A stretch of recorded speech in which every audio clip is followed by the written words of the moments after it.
नमस्कार। आज से पूरे 1.5 महीना पहले लगभग 1 जून के आसपास हम लोगों ने अनुमान लगाया था जब लॉकडाउन ख़त्म हुआ, दिल्ली में तेज़ी से कोरोना के केसेस बढ़ रहे थे, तो केंद्र सरकार ने एक फार्मूला बनाया हुआ है ये अनुमान लगाने के लिए कि आज जिस गति से केसेस बढ़ रहे हैं या कम हो रहे हैं उसके हिसाब से अगले महीने कितने केस हो जाएंगे, फिर अगले महीने कितने केस हो जाएंगे, ताकि उसकी तैयारी की जा सके।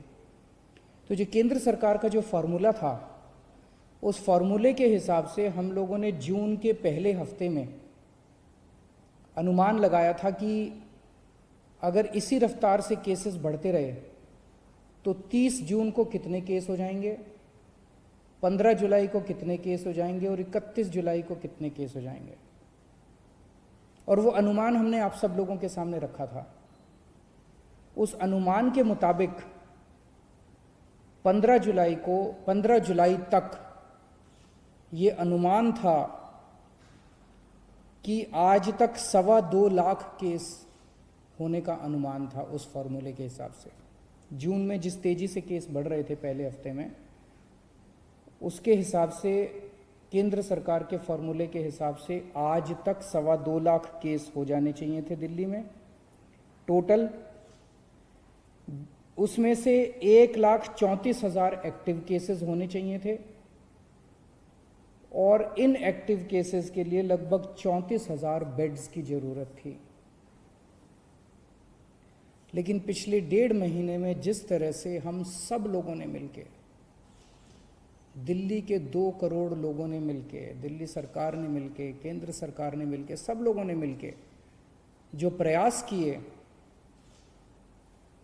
आज अनुमान था कि 2.25 लाख केसेस होंगे, लेकिन हकीकत में आज उसके आधे केसेस हैं।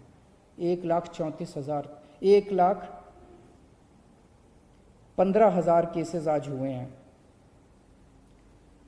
अनुमान था कि 1,34,000 केस एक्टिव होंगे, लेकिन आज केवल 18,600 केस एक्टिव हैं।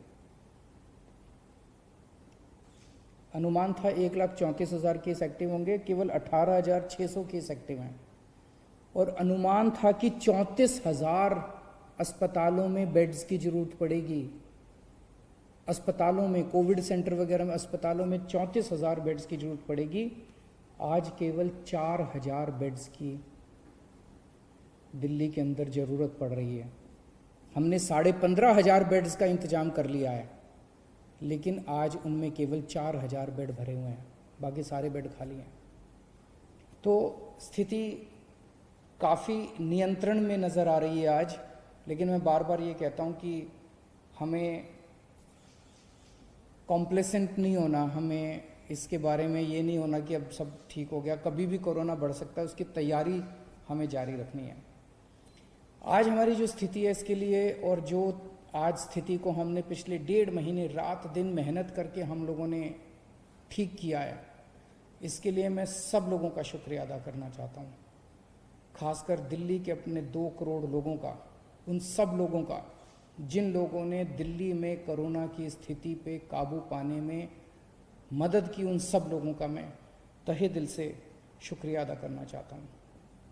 क्योंकि मैं ये मानता हूँ, ये मेरी वजह से नहीं हुआ, ये केजरीवाल की वजह से नहीं हुआ, ये हमारे मंत्रियों की वजह से नहीं हुआ। ये जो हो पाया, ये हमारे लोगों की वजह से, हमारे डॉक्टर्स की वजह से, हमारे नर्सेस की वजह से, हमारे कोरोना वॉरियर्स की वजह से, जो रात दिन अपनी जान की परवाह किए बिना आगे आके काम कर रहे हैं। इस दौरान हमने पिछले 1.5 महीने में 3 सिद्धांतों के ऊपर काम किया है। पहला सिद्धांत, हमने ये महसूस किया और ये निष्कर्ष हमारा निकला कि कोरोना इतनी बड़ी महामारी है, इतनी बड़ी महामारी है कि इसको अकेले नहीं जीता जा सकता। अगर दिल्ली सरकार ये सोचती कि इसको हम अकेले जीत लेंगे तो हम फेल हो जाते हैं। इसलिए हमने सबका साथ मांगा। हम केंद्र सरकार के पास भी गए, हम होटल वालों के पास भी गए, हम प्राइवेट हॉस्पिटल वालों के पास भी गए, हम बैंक्वेट हॉल वालों के पास भी गए, हम एनजीओज के पास भी गए, हम धार्मिक संगठन वालों के पास भी गए, हम सबके पास गए। तो पहला हमारा सिद्धांत था कि इस लड़ाई को अकेले नहीं जीता जा सकता, और इसमें हमने सभी पार्टियों का साथ लिया। आज मैं सभी पार्टियों का, बीजेपी का, कांग्रेस का, सबका शुक्रिया अदा करना चाहता हूं। दूसरा सिद्धांत हमने अपनाया कि जब चीजें गलत चल रही थी तो हर व्यक्ति कमियां निकाल रहा था। हमने उस पर नाराजगी जाहिर नहीं की, हमने उस पर गुस्सा नहीं किया। जो भी कमी निकाल रहा था, चाहे वो मीडिया वाले हों, चाहे कोई उस पर रिकॉर्ड करके सोशल मीडिया पे डालता, कोई भी कहीं से कोई भी हमें गलती बताता था, उसको नोट कर लेते थे और उस गलती को सुधारने की कोशिश करते थे। यही कारण है जिस एलएनजेपी अस्पताल के बारे में पहले जून के पहले हफ्ते के अंदर इतना उसके अंदर नुक्स निकाले जा रहे थे, हमने एक नुक्स नोट किया। जिन जिन पत्रकारों ने स्टोरीज की, मैंने खुद कई पत्रकारों को फ़ोन करके, एडिटर्स को फ़ोन करके पूछा कि आप हमें बताइए कि कहाँ कमियां और कैसे ठीक करें, और उन कमियों को नोट करके उन कमियों को हमने दूर करने की कोशिश की। मुझे बेहद खुशी है कि जिस एलएनजेपी अस्पताल के बारे में इतनी बुराई की जा रही थी, आज उसकी इतनी तारीफ की जा रही है, और ये सारा श्रेय मैं हमारे एलएनजेपी हॉस्पिटल के डॉक्टर्स, नर्सेज और उनके एडमिनिस्ट्रेशन और मेडिकल सुपरिटेंडेंट और वहाँ के डायरेक्टर को देना चाहता हूँ, जिन्होंने बहुत मेहनत की है। तो दूसरा सिद्धांत हमारा था कि हमने कभी भी जो हमारे क्रिटिक्स थे, जो हमारी बुराई कर रहे थे, उनकी बातों का बुरा नहीं माना, और उनसे हम लोगों ने अपनी कमियां हम नोट करते गए और उसको ठीक किया। और तीसरी चीज़, हम सब लोगों ने मिलकर हार नहीं मानी। ऐसा कोई पल नहीं आया जब हमें लगा यार अब स्थिति हमारे कंट्रोल में नहीं, अब हम कुछ नहीं कर सकते, क्योंकि अगर हम हार मान लेते तो पता नहीं कितनी मौतें हो जाती। हम लगे रहे। हमें यकीन था कि मेहनत अंत पंत में काम आएगी। सब लोग कह रहे हैं कि दिल्ली मॉडल, प्रधानमंत्री जी ने दिल्ली मॉडल की तारीफ की कि दिल्ली मॉडल लागू होना चाहिए बाकी इलाकों में। ये दिल्ली मॉडल आखिर है क्या? इसमें सबसे पहली चीज थी, जैसा मैंने बताया, इस दिल्ली मॉडल की बुनियाद है कलेक्टिविटी, टीम वर्क, सबको साथ लेके चलना। तो हम लोग बैठे और हमने पूरी प्लानिंग की कि कहाँ कहाँ क्या क्या करने की ज़रूरत है, कहाँ कहाँ किस चीज़ की ज़रूरत है।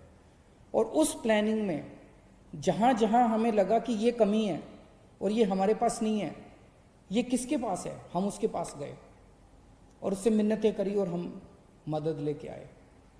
जैसे टेस्टिंग कम हो रही थी, हम टेस्टिंग बढ़ाना चाहते थे, लेकिन हमारी कैपेसिटी थी, दिल्ली के अंदर मैक्सिमम 10,000 टेस्ट हो सकते थे। हमने केंद्र सरकार से मदद मांगी, केंद्र सरकार ने हमारी मदद की। केंद्र सरकार ने हमें एंटीजन, सबसे पहले एंटीजन टेस्ट दिल्ली के अंदर शुरू किए गए। केंद्र सरकार ने शुरुआती टेस्टिंग किट्स हम लोगों को दी और हमने एकदम से 20,000 22,000 टेस्ट करने चालू कर दिए दिल्ली के अंदर। तो कलेक्टिविटी, टीम वर्क हमारा इस दिल्ली मॉडल का सबसे पहला सिद्धांत था। दूसरा जो सबसे इंपॉर्टेंट चीज थी, होम आइसोलेशन। लोगों के मन में डर था, आज भी पूरे देश के अंदर, पूरी दुनिया के अंदर लोगों के मन में डर है कि कोरोना हो गया।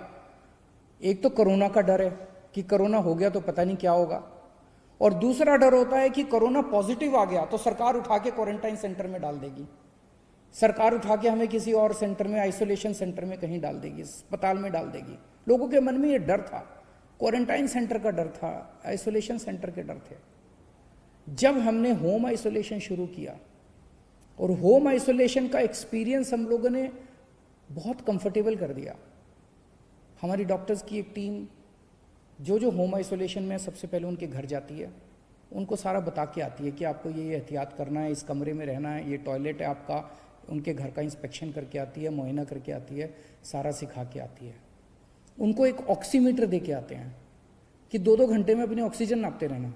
अगर ऑक्सीजन कम हो जाए तो आप हमें फ़ोन कर देना, हम आपको अस्पताल ले जाएंगे, आपको चिंता करने की ज़रूरत नहीं है। उनको जब तक उनका कोरोना ठीक नहीं हो जाता, अगले 10-12 दिन तक रोज़ उन लोगों को फ़ोन जाता है, डॉक्टर्स का फ़ोन जाता है और वो उनसे पूछते हैं क्या हाल है, ठीक हो, कोई दिक्कत तो नहीं है। उनको टेली काउंसलिंग की जाती है होम आइसोलेशन वालों को। इस वजह से लोगों को कोरोना होने के बावजूद भी उनका एक्सपीरियंस, लगभग 80 से 90% पेशेंट्स होम आइसोलेशन के अंदर आज उनका इलाज चल रहा है। दिल्ली के अंदर होम आइसोलेशन इतना शानदार तरीके से लागू किया गया कि उसकी चर्चा आज सब जगह चल रही है। इस होम आइसोलेशन का फ़ायदा ये हुआ कि पहले लोग अपना टेस्टिंग कराने से डरते थे। उनको ये लगता था टेस्ट हुआ और पॉजिटिव आ गया तो मेरे को उठा के क्वारंटाइन सेंटर में डाल देंगे। आज भी मैं जानता हूं कि कई राज्यों के अंदर इसी वजह से टेस्टिंग नहीं करा रहे, क्योंकि वहाँ होम आइसोलेशन नहीं है। वहाँ पे जो पॉजिटिव आता है, चाहे माइल्ड हो चाहे एसिम्टोमेटिक हो, उसको उठा के क्वारंटाइन सेंटर में डाल दिया जाता है। तो कोई टेस्ट नहीं कराना चाहता, कोई जब तक अस्पताल जाने की मजबूरी ना, इतना सीरियस ना हो जाए, तब तक कोई टेस्ट नहीं कराना चाहता। और जब वो टेस्ट नहीं कराता तो वो समाज में घूमता रहता है और 10 और लोगों को कोरोना कर देता है। तो हमने होम आइसोलेशन किया, लोगों का डर खत्म हुआ, इस वजह से लोगों ने खूब टेस्टिंग करवानी चालू कर दी।